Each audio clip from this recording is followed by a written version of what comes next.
나의 삶은 없네. 나의 그 자아실현은 어딨어? 이렇게 생각을 했어요. 이렇게 뭔가 모든 걸 희생하면서 사는 것이 정말 맞을까? 젊은 나이 때는 그렇게 생각하는 것 같아요. 내가 중요하고, 내가 하고 싶은 게 중요하고, 나의 실현이 너무너무 중요하고, 이 세상의 모든 철학이요 자아 실현으로 가거든요. 근데 여성으로서 남자들은 자아 실현 충분히 하는데 나는 못하는 것 같고, 그게 굉장히 팽만하거든요. 저도 굉장히 그런 생각이 있었어요. 그래서 잠언 31장을 읽다 보면은 힘들다. 이거 어떻게 살아내지? 난 자신 없어. 그리고 같은 또래의 우리 자매들하고 얘기하면 야 이게 실현 가능한 거야. 성경에서 너무 로맨틱한 얘기다라고 얘기를 했는데 성경이 말씀하신 그 말씀은 진리입니다. 이게 바로 하나님이 우리에게 주신 기준이에요. 하나님의 성경 말씀의 진리의 기준은 변하지 않아요. 다만 세상이 싫어할 뿐이지. 다만 내 젊은 나의 젊은 나의 그 본성이 내가 그걸 싫어했을 뿐이지. 하지만 제 안에는 아는 거죠. 맞아. 그럼 내가 좋든 싫든 하나님의 진리는 진리야. 그것은 하나님이 그 진리를 주신 이유는 우리를 복주기 위해서죠. 우리가 이 세상에서 살아갈 때 축복 가운데 살아가기 위해서 주신 기준이라는 거죠. 근데 우리가 젊고 어릴 때는 성숙하지 못할 때는 여기에 대해서 받아들이지 않으려고 해요. 근데 여러분들은 인생을 이렇게 사시면서 여성으로 또 가정을 꾸리고 이렇게 살아오시면서 또 하나님의 기준 진리 가운데 지금 싱글 우리 자매님도 계시지만 살아오면서 이거는 바꿀 수 없는 내가 결코 따라야 할 기준이다라는 것을 우리 인정할 수밖에 없습니다. 성경에서 말하는 아름다운 여자, 여인은요 세상이 말하는 기준하고 너무 극렬히 달라요.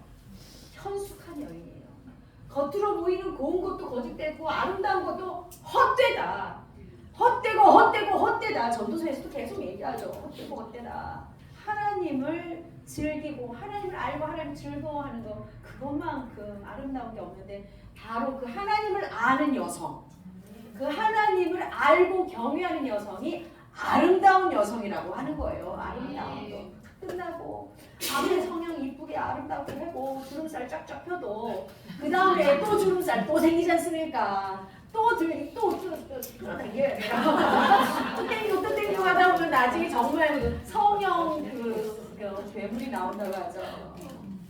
근데 그런 분들을 보면 너무 안타까운 마음이 많이 들어요. 그런데 그러한 주관들과 철학 우리 자녀들이 자꾸 몸에 있기 시작하니까 이건 너무 괴로운 일입니다. 네. 여기서 보면 현숙한 여인에 대해서 잠언 31장은 virtuous woman이라고 영어에서 말하는데요. 다른 성경 버전에서는 현숙한 여인을 excellent, 아주 훌륭한, 무엇을 하든지 아주 잘 해내는 여인이라고 말을 해요. wife of noble character, 아주 아름다운 성품, 인품을 가진 여인이라고 얘기하죠. 그 다음에 그 70인 번역에서는 brave woman이라고 용맹한, 담대하고 용감한 여성이라고 또 쓰여져 있습니다. 루키에서 루덱에 이제 현숙한 여인이라고 얘기할 때 여기서 또 70인 역은 woman of power, 힘을 가진 여성이다라고 이야기를 해요. 어떻게 보면은 현숙한 여인은 잠언 31장을 읽다 보면은 굉장히 터프하고 가정을 위해서 희생하고 남들보다 뒤에 서 있고 하지만 뒤에서 열심히 노고하는 이런 여성으로 보이는데 그런데 이 여성들은 엑설런트한 거예요. 하나님 눈앞에서는요 이 여성처럼 나에게 엑설런트한 사람이 없어. 이 여성처럼 놀랍고 아름다운 성품을 가진 사람이 없어. 용맹한 사람이 없어. 그리고 이 여성은 힘이 있어. 이 힘은 누군가 싸워서 물리적인 힘을 말하는 게 아니잖아요. 제가 알람을 해놨습니다. 제가 쉬는 시간. 근데 이 물리적인 힘을 말하는 게 아니잖아요. 누가 싸워서 이기고 요즘에는 여성들도 뭐 복싱도 배우고 킥복싱도 배우고 뭐 스포츠도 열심히 하고 근데 그런 거 좋아요. 근데 그것만을 추구하는 것은 현숙한 여인의 기준이 아니라는 거죠. 진짜 우리 안에 있는 내적인 힘, 파워, 내 내적인 힘. 저는 종종 그래서 그걸 내공이라고 합니다. 여성들이 가지고 있는 내공. 어떠한 상황에도 어떠한 역경에도 굴복하지 않고 지속적으로 붙들고 나갈 수 있는 누군가를 살려낼 수 있는 그런 내공을 가진 여성. 자, 그래서 이런 성경 말씀, 하나님 말씀하시는 아름다운 여성의 기준, 현숙한 여성들을 쭉 종합해 보면요, 직접적으로 말씀으로 한 말씀도 있지만 많은 여성들의 인물들의 스토리를 통해서 또한 쭉 이해를 하다 보면요. 자, 보세요, 드보라. 여러분께서 이 여성들에 대해서 많이 열거해 주셨어요, 이미.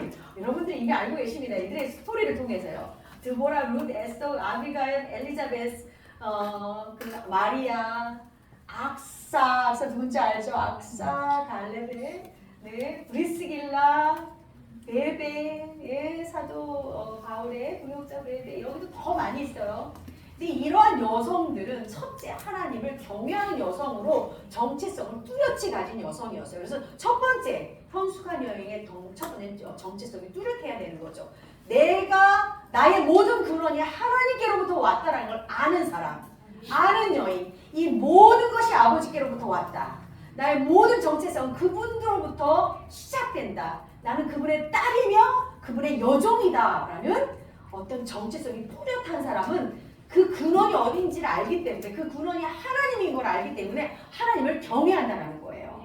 하나님의 그 뜻을 붙든다라는 거예요. 말씀을 읽어가면서 붙들고 이 말씀에 대해서 내가 계속적으로 하나님이 가르쳐주시는 말씀에 대해서 더 알려고 하고, 왜냐하면 내가 이분께로부터 나왔기 때문에 잘 알아야 될 거 아니에요. 그분이 원하시는 바를. 정체성을 가진 여성. 두 번째는 삶의 뚜렷한 목적의식, 부르심을 가진 여성. 여기에 열거되어 있는 여성들은요, 자기가 누군지 알고 자기가 무슨 일을 이 땅 가운데서 해야 되는지 분명히 아는 여성들이었어요. 엘리자베스하고 마리아는 정말 늘 나중에 나이 들어가지고 잉태를 했죠. 엘리자베스 그 세례 요한의 어머니. 마리아도 아직 결혼하기 전에 잉태를 했어요. 근데 이 두 여성은 서로가 서로를 너는 하나님의 영 가운데 하나님의 놀라운 사람들을 잉태한 여성이야. 잉커를 서로를 격려하면서 정체성을 격려하면서 자기가 무슨 일을 해야 되는지에 대해서 익히 알고 그 시간을 견뎌낸 여성이에요. 에스더도 마찬가지고. 아비가일 여러분 다윗의 아내가 됐죠.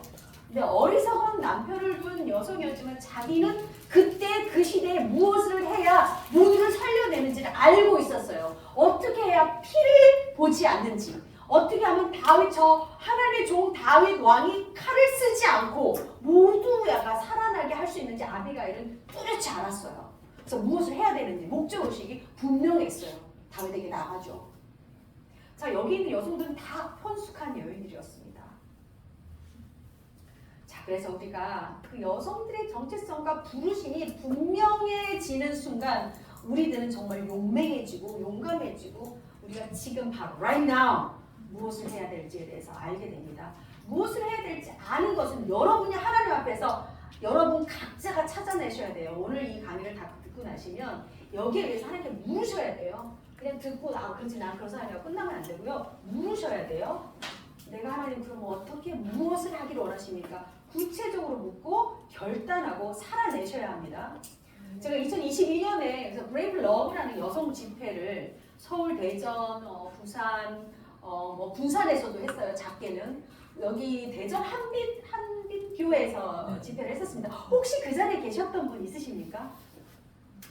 네, 간사님들 때문에 계셨군요.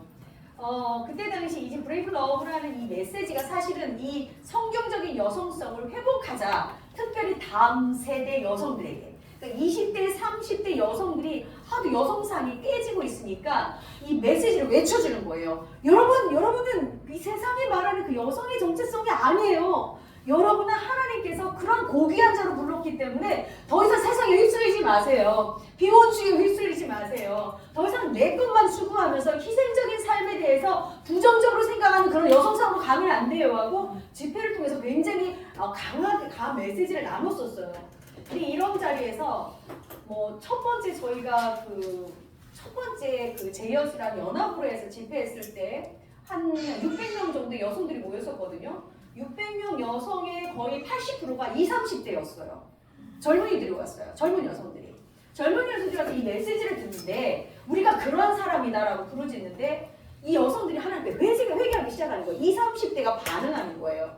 여러분 여성 모임을 하면요 대부분 젊은 20, 30대가 안 옵니다. 요즘에 한국에서. 어머니들 기도 모임이나 구국 기도 모임이나 이런 데는 50대, 60대 이상의 분들이 오세요. 여성 20, 30대는 관심이 없어요. 기독교 여성에 대한 메시지는요. 왜냐하면 기독교 여성 메시지는 좀 고리타분하고 예전에 우리 어머니들이 살았던 그런 거 희생적이고 완전 열등한 여성의 그 이미지를 갖고 살아가는 여성의 그 이미지를 가르친다라고 생각을 하더라고요. 그래서 안 와요.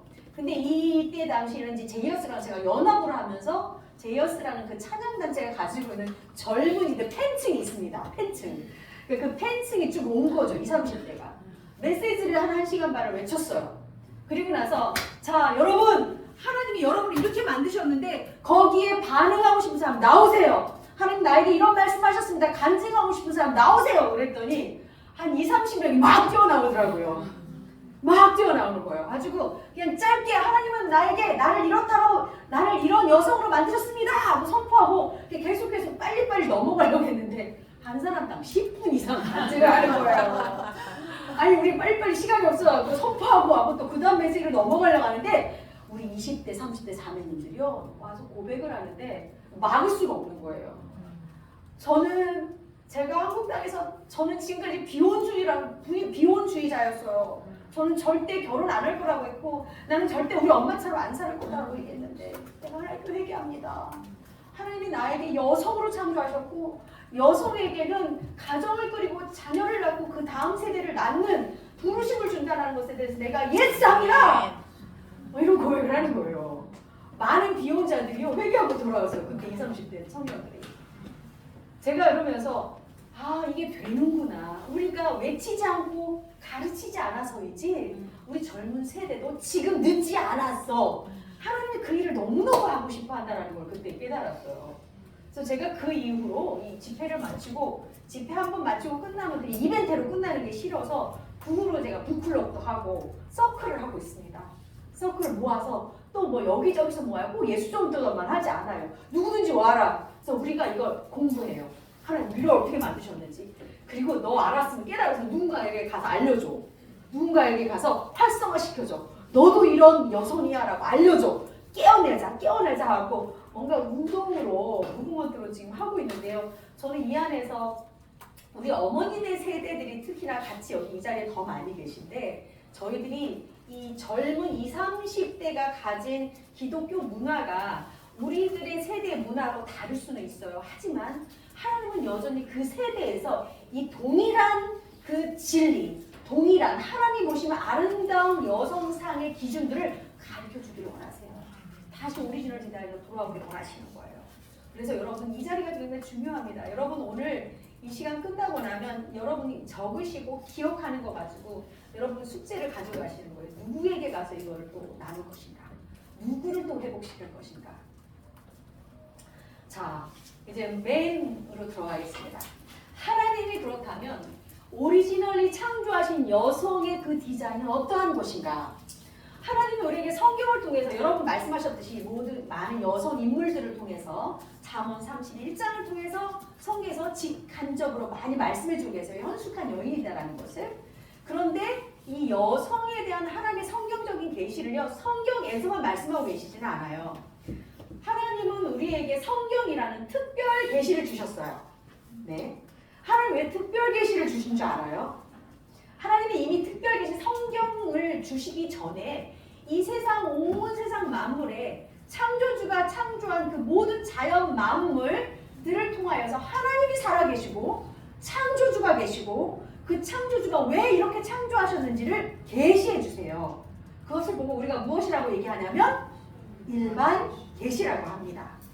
그래서 자연 만물을 자세히 들여다보면 정말 하나님을 부인할 수가 없어요.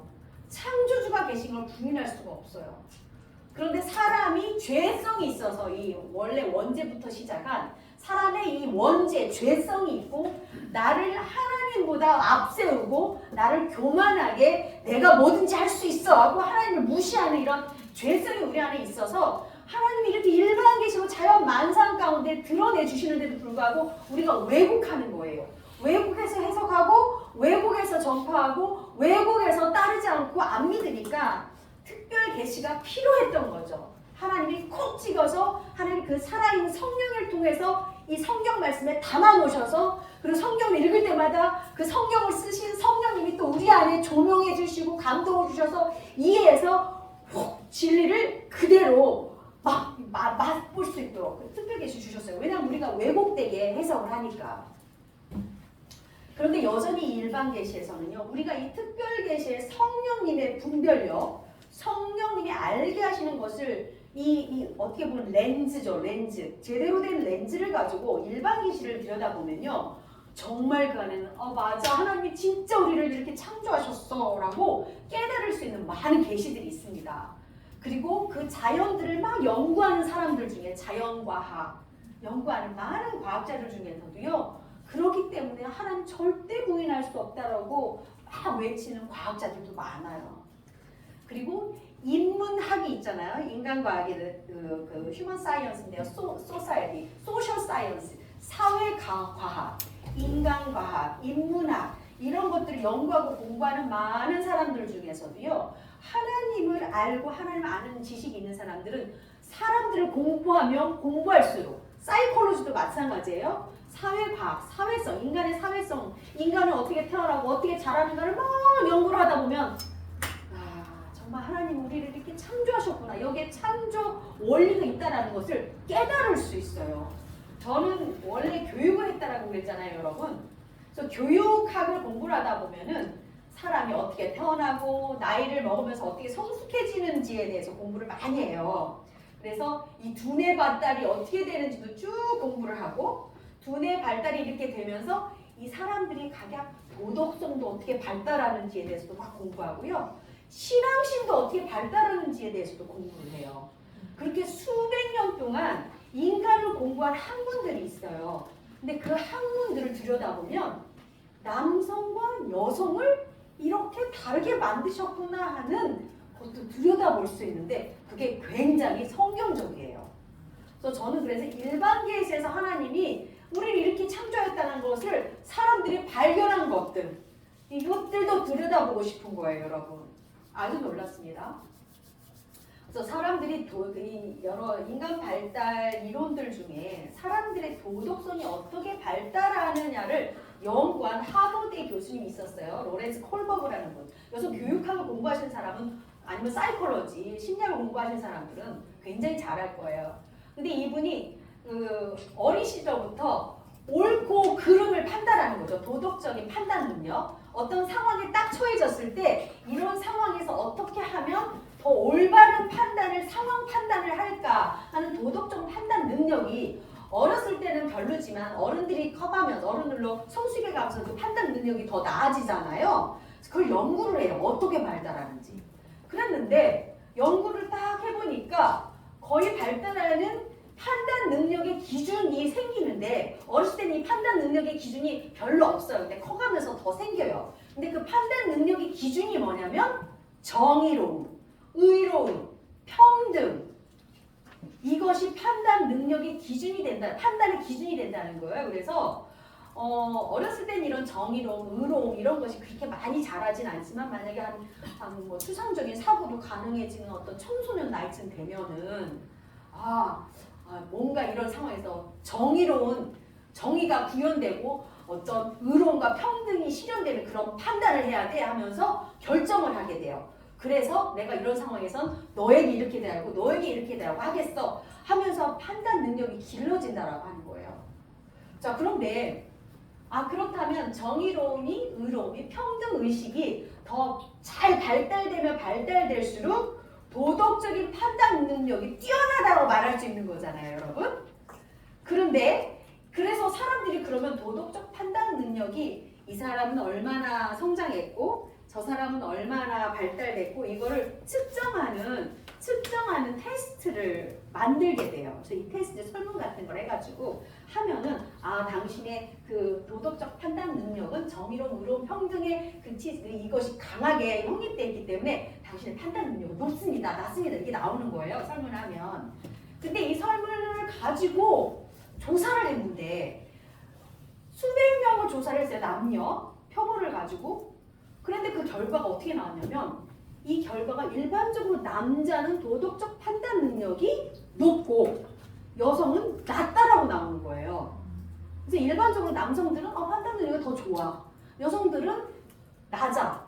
이런 도덕적 능력에서 남성들이 우월하고 여성들이 열등하다라는 결과가 나오는 거예요. 그러니까 이 연구에 대해서 의문을 삼은 사람이 하나가 있어요. 캐롤 길리건이라는 여성이, 그 여성도 이 콜버그와 같이 연구팀에 투입됐던 여성인데 이분도 하버드 교수고 박사예요. 그분이 뭔가 석연치 않아.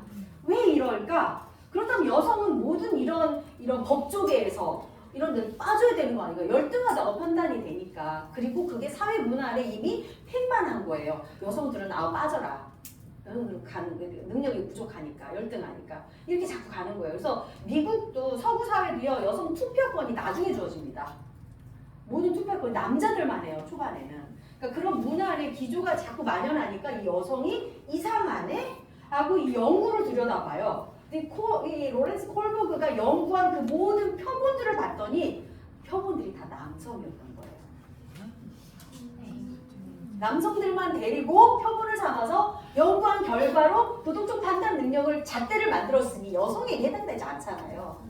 그러니까 이 캐롤 길리건이라는 여성이 다시 연구를 합니다. 다시 이번엔 여성들을 데리고 합니다. 여성들은 어떻게 나오는지.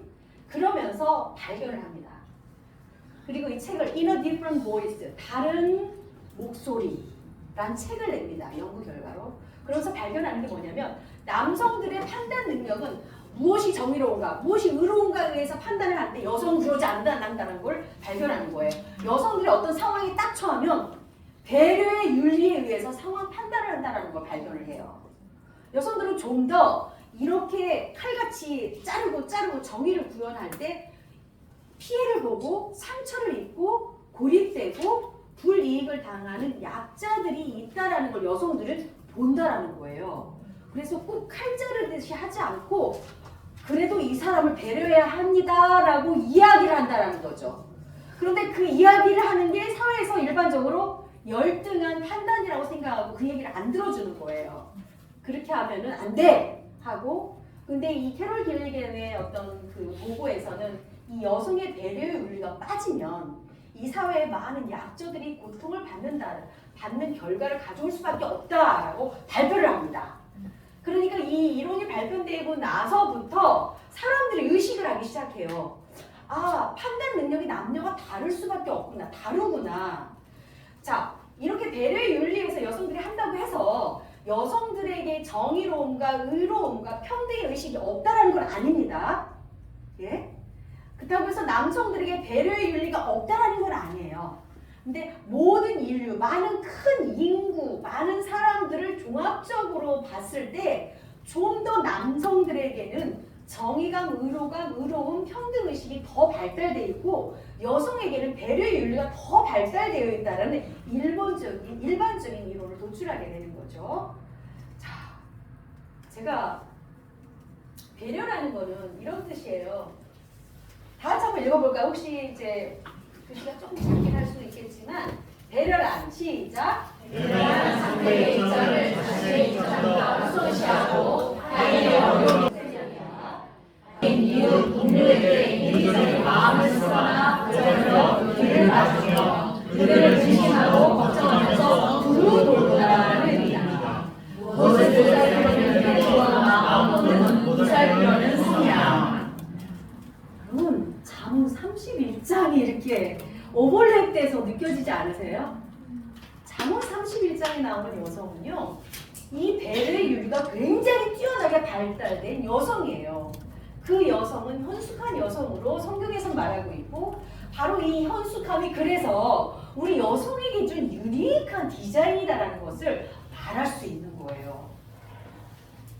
자, 캐롤 길리건의 이 배려 윤리 사상을 이렇게 남성과 비교해서 이렇게 이야기를 합니다. 남성의 도덕성은 정의와 공정성 강조, 여성의 도덕성은 소수의 권리와 존엄성 강조, 공감, 동정, 관계성, 배려 이런 것을 이야기한다라고 해요.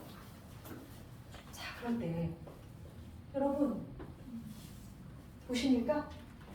하나님이 이 세상을 창조하실 때 아담을 창조해서 이름 지어라 하고 이 과업을 이 땅에 남성에게만 주지 않고 하나님이 남성이 혼자 독처하면서 하는 것은 좋지 않아. 좋지 않아. 그러면서 이브 여성을 만드시잖아요. 그것이 바로 하나님의 성품이세요.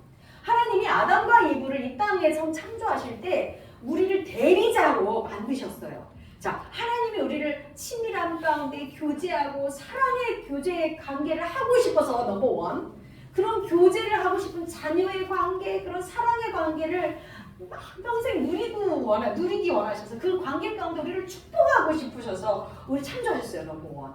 그리고 두 번째, 이 땅에서 그렇게 사는 동안 우리가 그 하나님을 닮은 자녀들이 이 땅의 모든 만물을 하나님의 그 성품으로 다스리기를 원하셨어요.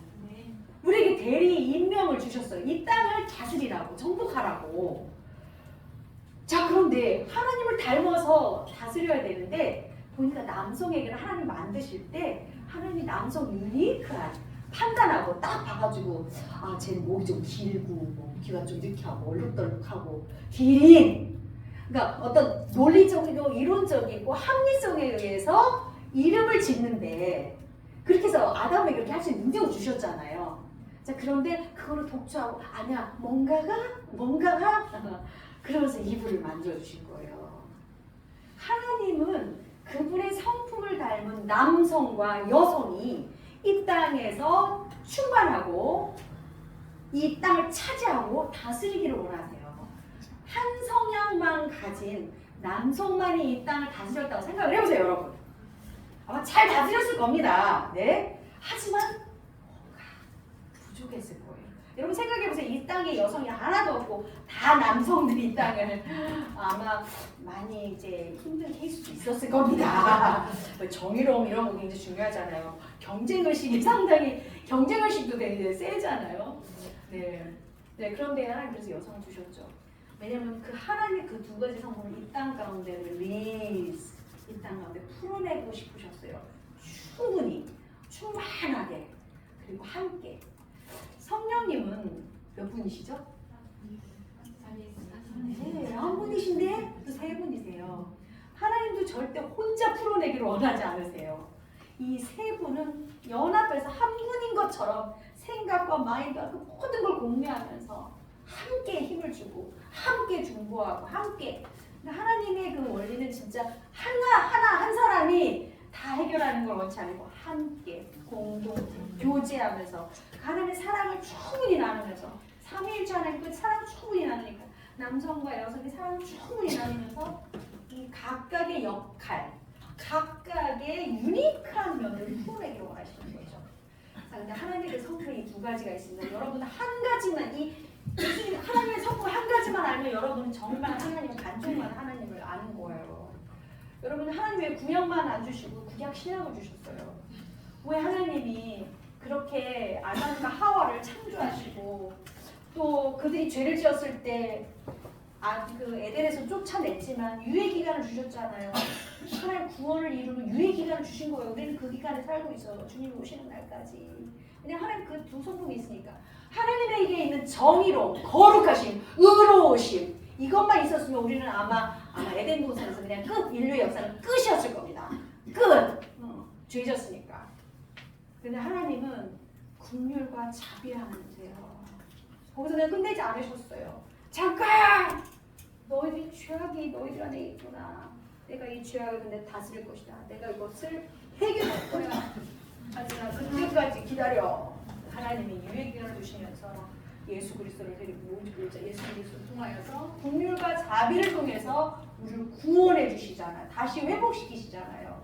그래서 하나님의 어떻게 보면 정의로움과 의로우심, 그 거룩하심은 긍휼과 자비와 대치되는 성품인 것 같은데 이 대치되는 성품을 하나님 너무나도 완벽하게 섞어내시잖아요. 융합해내시는 게 바로 어디서 무슨 사건입니까?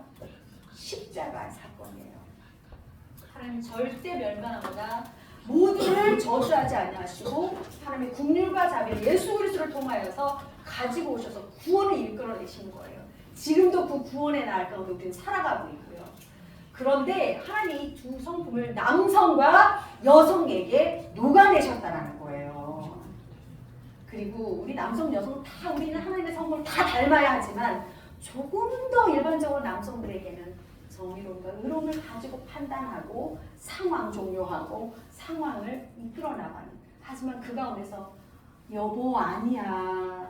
그렇게 하다 보면은 이 사람이 상처받을 수 있어요. 조금 더 부드럽게 말을 사용하게 했으면 좋겠어요. 조금 더 기다려줬으면 좋겠어요. 이렇게 상황적인 어떤 판단을 하지만 이 사람에게 그래도 두 번째 기회는 어떻게 줘야 될지 우리는 생각해야 돼요. 하고 긍휼과 자비를 빼놓지 않은 역할을 우리 여성들을 통해서 하기를 원하세요. 우리가 근데 이걸 포기하면 우리 여성들이 요즘은 페미니즘이나 막 우리도 남성들처럼 강한 리더십을 발휘하고 싶어. 그래서 사다리를 사회 성공의 사다리를 올라가고 싶어. 근데 그 올라가기 위해서 강하지 않으면 올라가지 못하는 사회 분위기, 문화 분위기니까 여성들이 자꾸 이걸 포기하고 여성의 리더십을 여성답게 펼쳐 보여야 되는데 남성의 리더십을 자꾸 흉내내려고 그래요. 그래가지고 막 칼자듯이 자르려고 하고 긍휼이나 자비함을 베풀기보다도 자꾸 그래야 사회생활에서 살아남으니까 내가 그 성공의 사다리를 오를 수 있으니까 이걸 자꾸 포기하려고 하는 문화적인 그림으로 가서 너무 안타깝습니다. 이게 열등하지 않거든요. 우리가 긍휼과 자비함을 갖는 게 열등한 게 아니에요. 근데 하나님은 정말 이거를 우리 여성들에게 더 주셨어요. 그리고 우리는 이걸 가질 수밖에 없어요. 왜냐하면 우리한테는 태가 있기 때문에. 우리는 정말 물리적으로 바이올로지컬리 우리는 생명을 우리 태에 품게 돼 있어요. 생명, 또 다른 생명을 우리 안에 품게 있다면요. 우리는 내 몸을, 이 생명을 살리고 이 생명이 건강하게 태어나고 자라기 위해서 희생하게 되거든요. 여성들은 태를 가지고 있어서 희생성이 더 발동을 합니다.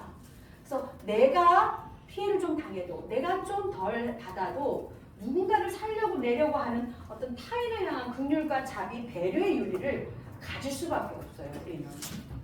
생물학적으로도 그래요. 그게 우리에게 주신 오리지널 디자인의 그림이에요, 여러분.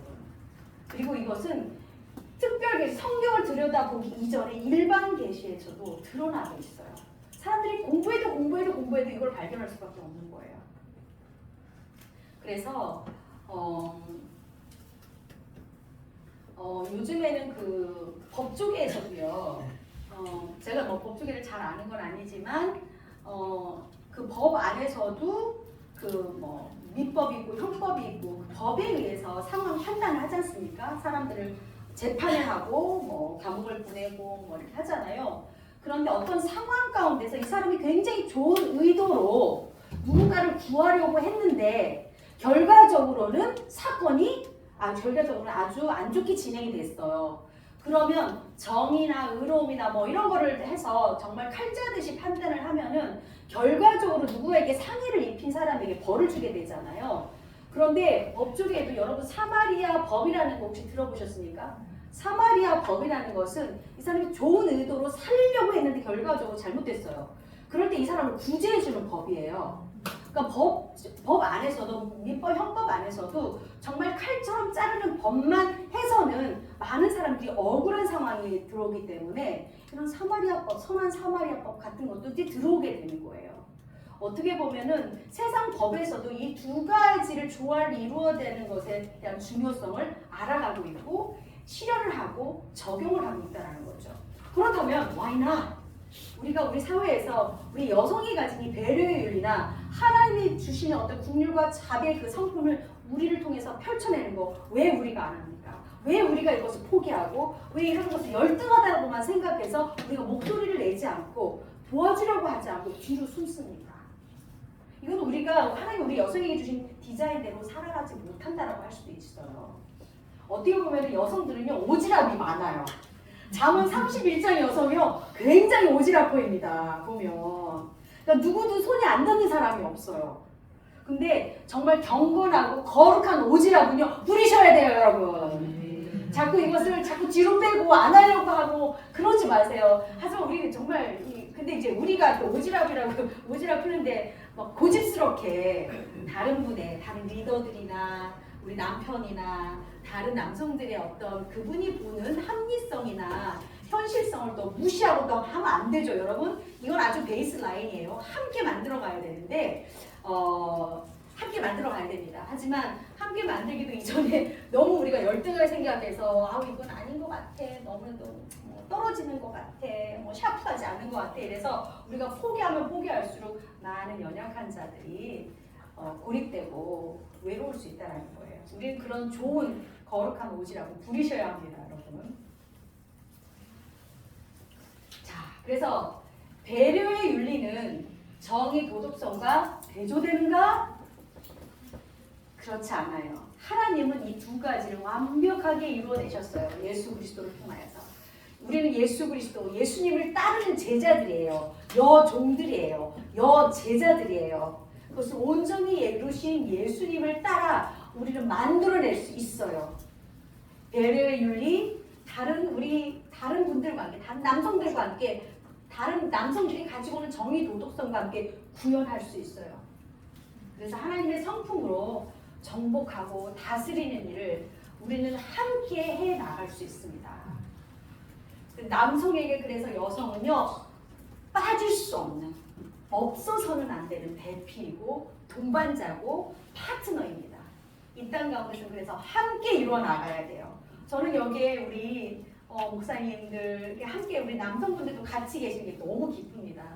우리는 서로 존중함으로 챔피언해주면서 가면요, 우리 정말 그리스도 예수가 십자가에서 이루신 복음적인 사랑을 우리 함께 실현할 수 있어요. 자녀를 양육할 때도 그렇습니다. 부부 중에 하나는 무섭게 디시플린 한다고 그러죠. 하는 분이 항상 있어요. 예전에는 주로 아버님들이 그렇다고 하는데 요즘에는 또 어머니들도 그렇게 하는, 부부 중에 다이나믹이 다 다르시니까. 그러니까 중요한 거는 뭐냐면 우리가 조화를 이루어낸다라는 거죠. 둘 중에 하나만 이기고 싸워서 이겨서 내 의견이 도출되게, 그것이 우리의 목적이 아니에요. 어떻게 하면 같이 하나님의 배려와 하나님의 정의를 같이 이루는가, 그것이 우리의 목적이에요. 그것이 바로 하나님이 주신 기독교 여성상이고, 그게 세상의 페미니즘이나 페로니즘하고 아주 국률이 다른 그런 부분입니다. 저희가 그 시간이 12시 20분까지 20분까지니까 제가 한 번 더 브레이크 하지 않고 쭉 가도 괜찮으시겠습니까, 여러분? 네. 감사합니다. 자, 다 같이 한번 읽어보실까요? 여자는 이득보다는 관계를, 혈리보다는 궁교를 중요시하는 독특한 성향을 갖고 있다. 어린이들을 대할 때 자신의 자녀와 공동체나 다른 곳에 있는 어린이들을 보면서 이 독특한 성향에서 사랑이 나온다. 어린이들이 안전히 보호하고 잘 먹고 사랑받고 격려와 교육을 받게 하기 위해서는 무슨 일이라는 걸 한다. 어린이들이 예수와 가까이 동행하고 그의 사랑 안에서 움직이며 그를 따라가 쉴 수 있도록 한다. 우리가 자녀 양육을 할 때도요, 그래서 이 여성의, 어머니의 이 여성다움이 국률과 관계를 중요하시는 것들, 이것이 우리 자녀 양육에도 들어가 있어야 돼요. 우리 두 부모가 함께 이걸 이루어 나가는 것입니다. 그래서 이 배려 윤리 사상이 성경의 이야기 속에 많이 저는 보이더라고요. 누가복음 7장에 보면은 사이로피니션, 죄송합니다. 제가 사이로피니션 영어로 나도 기억이 안 나가지고, 그 예수님의 자기 딸이 귀신이 들렸는데, 수로보니게 여성이 딸이 귀신이 들렸는데 예수님 앞에 오잖아요. 고쳐달라고. 이 수로보니게 여성이 있었던, 죄송해요. 그 다음 여기입니다. 여기 누가복음 7장 36절에는 그 향유옥합을 깬 마리아이죠. 예수님이 식사하신 그 저녁 자리에서 모든 제자들은 와서 향유옥합을 깼을 때, 아유, 저런 낭비를, 그랬겠죠.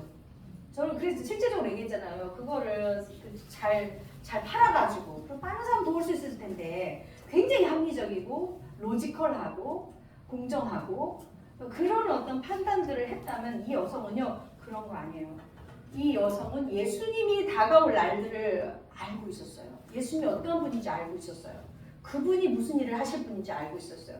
그분의 장례를 준비하러 그 예수님의 발에 이 비싼 옷가를 깼어요. 전혀 합리적이지 않아요. 그런데 예수님은 이 여성을 칭찬합니다. 여성에게 배려의 윤리가요, 이렇게 발현이 되는 거예요. 그리고 수로보니게의 여성, 이 여성이 살았던 두로라는 지방은요, 헬레니즘 영향을 받은 그 도시였고, 아주 그냥 그 커머스, 경제가 굉장히 왕성한 도시였어요. 그래가지고 이 여성이 굉장히 가난하고 그런 여성은 아니었다라고 성경 해석자들이 이야기를 합니다. 살 만큼 사는 여자였고, 그 다음에 알 만큼 아는 여성이었어요. 지식도 뛰어나고 그런 여성이었어요. 그런데 그런 상황에서 이 유대 땅에 들어와서 이스라엘 백성 가운데 있는 예수님의 발 앞에 가서 매달리는 거예요. 내 딸을 고쳐달라고. 아무것도 보이지 않아요. 어떤 합리성 이런 걸 뛰어넘어요. 살려내야겠다. 내 자녀, 내 딸 살려내야겠어요. 예수님! 예수님이 처음에는 좀 터프하게 얘기하시죠. 이방 여자, 이방 사람에게는 안 줘, 이런 거. 그런데도 막, 걔도 그 테이블에서 떨어지는 거 멋졌으니까 아주 갑갑하게 살려야 되니까. 이게 여성들이 가지고 있는 용맹성이에요. 배려의 윤리가는 이런 스토리들에서 나온다고 생각해요. 수냄 여인, 그 엘리사가 긴 여행을 하고 갈 때마다 초대해서 베풀잖아요. 좀 쉬었다 가십시오. 하나님의 말씀을 전하는 선지자에게 쉬었다 갈 수 있는 그 다락방을 제공합니다. 남편이 먼저 그러자고 얘기하진 않은 것 같아요. 성경을 보면 이 여인이 먼저 남편에게 제안을 해요. 이렇게 좀 하면 안 될까요? 그러니까 남편이 또 수긍해주고 같이 그렇게 합시다. 얼마나 아름다워요, 이 부부의 모습이. 그래서 엘리사가 이렇게 쉬었다 가고, 그러면서 이 수냄 여인에게도 하나님의 그 기적이 일어나는 간증의 스토리가 그 후에도 또 쭉 나오죠. 그러니까 어떻게 보면 여성들에게는 이런 어떤 윤리가 있어요. 일반 계시, 특별 계시에서 정말 하나님은 일반 계시 안에서도 하나님은 여성의 이 배려 윤리에 대해서 크게 얘기하고 있어요. 거부할 수 없게 우리의 디자인이 거기 있다라는 거. 절대 열등하게 생각하면 안 되고 절대 포기해서는 안 됩니다. 여성은 다른 목소리를 가지고 있어요. 자, 이제 신학적으로 성경에서 하나님이 어떻게, 그렇다면 이제 진짜 특별 계시, 성경에서 뭐라고 말하고 있는지 한번 들어가 보겠습니다. 오랫동안 모든 신학자들이 그런 건 아니지만 어떤 일부의 신학에서는 자유신학, 해방신학을 포함해서 오늘 얘기하는 거예요. 나약한 신학이 나약한 여성을 만들었어요. 아니면 해방신학, 자유신학 이런 곳에서 보면 너무 드센 신학이, 여성에 대한 드센 신학이 드센 여성을 만들었어요. 드세다는 말도 제가 사용하고 싶지는 않은데 우리가 하나님이 주신 오리지널 이미지에서 더 넘어선 거죠. 우리에게 주어주신 하나님의 부르심 이상을 하려고 하는 거예요. 남이 가지고 있는 것을 부러워하면서 나도 남성처럼 나 살고 싶어 하고 벗어난 거예요. 그러니까 신학이 잘못되면 성경에서 우리가 잘못 이해하고 잘못 우리가 이것을 깨달으면 잘못된 실천이 나오는 거죠. 그러니까 여성에 대한 신학이 그런 양자 극단적인 신앙에서 우리가 건강하게 풀어내지 못하는 여성의 삶이 과거에도 그리고 현재에도 있다라고 생각합니다. 미래에도 우리가 이거를 바로잡지 않으면 계속 우리가 우리의 진정한 모습대로 살아갈 수 없어요. 제대로 살아야 즐겁죠. 제대로 내가 누군지 알았는데 그거를 살아낼 때 하나님이 그걸 사용하시고 그 안에서 많은 하나님의 간증이 나오죠. 그래서 우리는 그 삶을 우리는 추구합니다. 성경적인 여성성을 살아내기를 추구합니다. 자, 여러분, 브레이크 가지기 전에 여러분 여성들이 스스로 가지고 있는 성경적이지 않은 생각들이 있다면 무엇이 있을까요? 한 번 더 우리 그룹에서 좀 나눠봅시다. 세상적인 어떤 이런 것들이 많이 교회 안에 좀 들어왔기 때문에 우리가 분별하지 못하고, 근데 여러분들은 충분히 분별하실 수 있는 분이세요. 아까 벌써 현숙한 여인에 대해서 쭉 이렇게 얘기하신 거 보면은 이미 가지고 계세요. 우리 아까처럼 한 5분 정도 또 한번 나눠보도록 하겠습니다. 우리 안에 우리가 스스로 가지고 있는 성경적이지 않은 생각들이 있다면 무엇이 있을까요? 자, 아까처럼 네 분씩 이렇게 나눠보실까요?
네, 이제 그러면은 나눌 교수는 이제 모아보고요.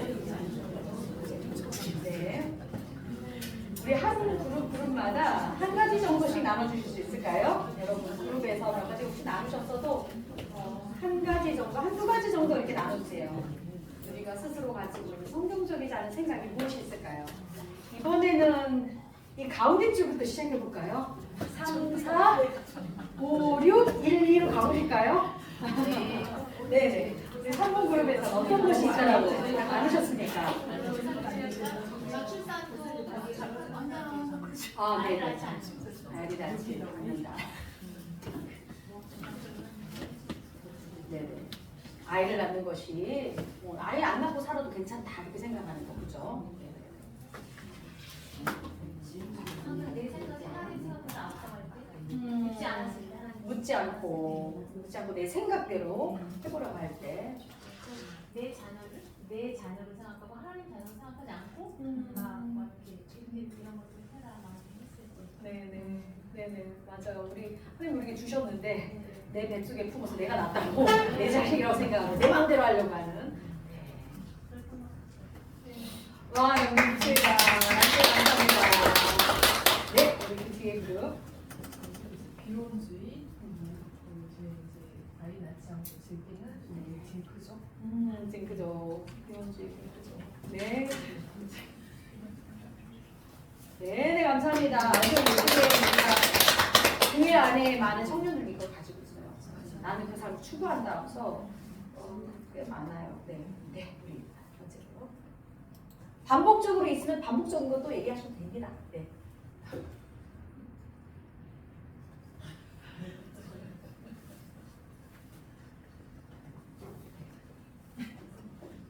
아무거나 괜찮습니다. 네, 말씀 나누신 거군요. 네. 예, 예. 이제 같은 나이다 보니까 이제 배문 부패로 이렇게 해야 되는데 보통은 이제 같은 나이다 보면은 모든 것을 이제 아우러서 다 생각할 수 있는데 남자들은 자기만 딱 생각을 하고 있으니까 자기 중심적으로 하다 보니까 다른 부분들을 생각을 못하면 이제 부인이 남편을 봤을 때 좀 애기처럼 보일 때 판단하고 지적하고 가르쳐주고 가르치고 하는 이런 부분들이 성경적이지 않은 거다라는 얘기가 나왔어요. 네네네네. 이거를 도우면서 풀어내려고 하는 거다. 내가 네. 우월하기 그렇죠. 때문에. 멀리서 이제 이렇게 아니야 이렇게 그건 애들처럼 이러면서 다른 아니면서 이렇게 내려다보면서 그건 아니지. 다시 그거밖에 안 되지. 막 이러면서 애기 같아. 네, 애기 같아 이렇게 막 하는 거죠. 존경하고 성경에서 장편을 이제 존경하라고 그러는데 못하는 거죠. 거기서부터 끌어올라서. 오늘 감사합니다. 굉장히 실질적인 것들 나눠주셨어요. 네, 그 뒤에 그룹 나눠주실까요? 저희는 성경적이지 않는 생각들 아까 했던 성경적인 여성상에서 빗대어서 이야기를 나눠봤는데요. 여호와를 경외하지 않는 것이 나라는 결론이 있었고, 그리고 이제 성경에서 아나니아 삽비라 그 재산을 누군가 이렇게 본을 보고 그 재산을 헌납을 했는데 어느 정도를 감추고 이렇게 사도들 앞에 나갔는데 남편이 먼저 갔고 그 아내한테 다시 한번 물었을 때 남편의 편을 들어서 전부라고 말했을 때 거짓말. 근데 그것이 우리 일상생활에서도 그 거짓이 우리 가정이나 사회에서나 공경하게 많이 하고 있는 것들이어서 거짓말, 그리고 진실하지 않는 거, 정직하지 않는 거 그렇게 이야기 나누었고요. 저의 개인적인 것은 제가 첫째, 둘째는 결혼해서 출산을 했고 셋째, 넷째를 늦게 낳아서 막내가 큰애하고 13살 차이가 나요. 그런데 저 안에 어떤 게 있냐면 이 자녀가 하나님이 나에게 줬다는 그게 인정이 안 되는 거예요.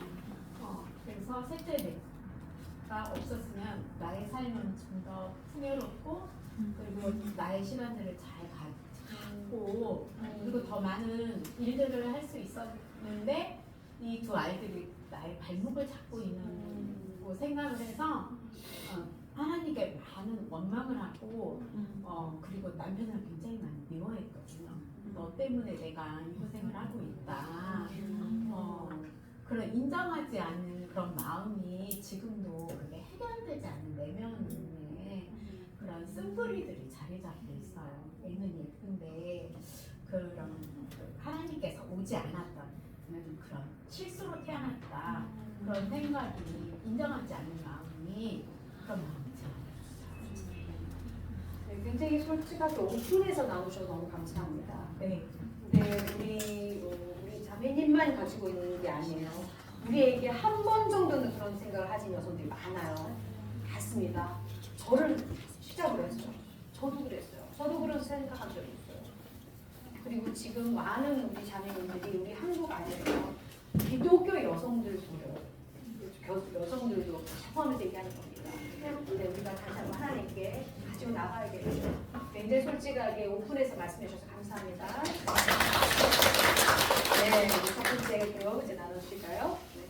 저희는 성경에서 남성이 여성 옷을 입지 말라, 여성이 남성 옷을 입지 말라고 했는데 이제 그 TV나 이런 데서도 보면은 남자들이 여성 옷을 입고 나오기도 하고 또 이렇게 자기 취향으로 입고 내가 여성 옷 남자지만 여성 옷을 좋아하면 입을 수 있다 이런 식으로 생각하는 경향들을 볼 수 있고요. 그리고 이게 저는 그 남성을 좀 우월하게 봤거든요. 그래서 여성을 좀 이렇게 차별한다는 그런 생각들을 좀 갖고 있었는데 이것도 하나님이 주신 생각과는 요즘 가정에서도 남성의 목소리 하나님은 그 제사장으로 남성을 세워줬는데 이제 남성의 목소리보다 여자들이 더 지혜롭고 더 여성의 생각이 더 맞는 생각이라 이렇게 얘기하면서 이제 남편들은 여성의 아내들의 말을 따라야 된다 이런 식으로 흘러가는 경향이 네, 와, 나눠주셔서 감사합니다. 우리 그 다음 그 그룹 듣고요. 이제 시간이 지금 정한 시간에 갖고 왔는데 우리 그룹들 다 이야기 듣고 그 다음에 성경적인 원리 펴나가면서 여러분 말씀하신 것 중에 몇 가지 또 이렇게 짚고 나아가도록 하겠습니다. 네, 감사합니다. 네, 굉장히 실제적인 우리 가지고 있는 생각들을 나누신 거예요, 지금 그죠? 우리 안에 있는 것들. 예. 저희는 이제 남편과 아내 부부 사이에서 요즘에는 평등해야 된다는 그런 생각으로 인해서 남편이 모든 것을 다 해주기를 바라는 그런 여성은 남편의 사랑을 받는 게 중요하잖아요. 근데 남편이 여자가 해야 될 모든 것을 다 해줘야 되는 결국에는 그런 집안 살림에서 이렇게 느끼는데 성경에서 보면은 아내들이 남편이 복종하라고 되어 있잖아요. 그것이 주 안에서 마땅한 거고 또 남편이 존중하라고 되어 있는데 여성들이 우리 남편의 그 사랑의 언어인 존경을 하지 못하면서 여자로서의 받아야 될 사랑만 자꾸 갈구하는 와, 나누셔서 감사합니다. 네, 이거는 지금 우리 안에는 현상들이에요, 그죠? 우리가 잘못 알고 있는 것들. 네. 근데 지금 딱 20분이 된 것 같아요. 그래서 여기서 멈추고 점심시간, 점심 드시면서 막 4개 더 나누셔도 됩니다. 그리고 돌아와서 성경적인 걸 얘기하면서 여기에 대해서 우리 좀 얘기 나누도록 하겠습니다. 감사합니다. 수고하셨습니다.